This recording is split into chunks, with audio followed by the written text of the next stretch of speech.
Áno, aj tu je krásny príklad, ako nás chce Hyundai presvedčiť, že vyrába ťažké športové vozidlá.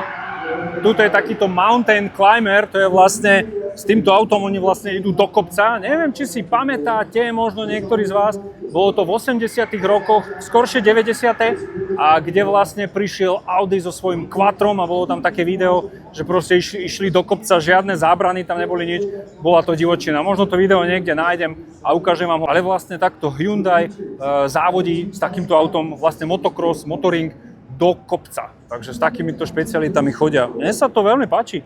Zaujímavé, ako sa ten Hyundai dvíha. Toto auto je plne elektrické a športové, takže športové auto. Tak to bude vyzerať a už vlastne vyzerá ten racing budúcnosti. Hyundai Electric Crossover. Gran Turismo.